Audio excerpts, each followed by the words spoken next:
Let's get an update on the stimulus right now. Those payments to individuals are on the way, but they will be $600, not $2,000, after Senate Majority Leader Mitch McConnell blocked what would have been the quickest path to increasing those to $2,000 payments. There's a lot of political gamesmanship that's taking place right now. Eamon Javers is in the midst of this. He's been covering all of it, and he joins us right now with more. Eamon, this has been something to watch.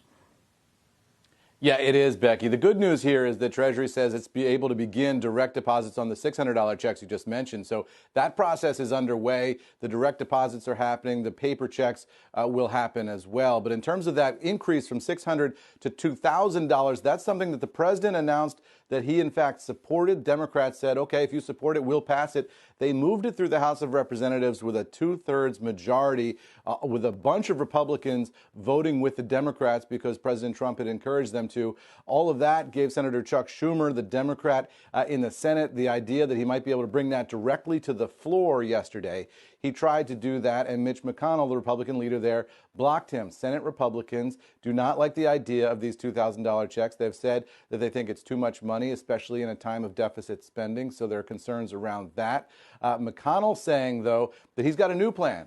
He's going to put together this idea of getting together the $2,000 checks with a measure to repeal Section 230 of the Communications Decency Act. That's the social media provision that the president's been tweeting about that protects social media companies from liability for things that people post online. So that's going to be a non-starter. And then also McConnell adding in the idea of an election security commission that would look at allegations of election fraud when we know that there has been no confirmed fraud found in this election. So that's going to be a poison pill for Democrats. Democrats said, look, this is all just a partisan ploy to load this bill up with poison pills, and we're going to not stand for it. It's not going to go anywhere. That means that ultimately these $2,000 checks might stop. He also said, McConnell did, that none of this is going to move until after they vote to override the president's veto of the Defense Act. Now, remember, that's something that's wildly popular with members of Congress in both parties because they've done it every year for just about 60 years now. It's a lot of funding for the military, pay raises for the troops, a lot of popular items in there. The president vetoed it on this issue of Confederate monuments. He doesn't want, or Confederate base names. He doesn't want Confederate names taken off of those bases. The president also saying he wanted the Communications Decency Act provision in that bill as well.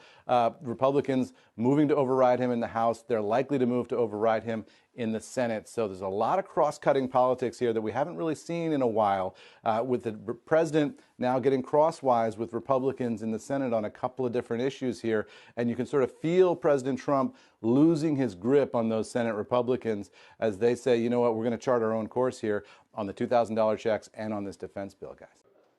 Shepard Smith here. Thanks for watching CNBC on YouTube.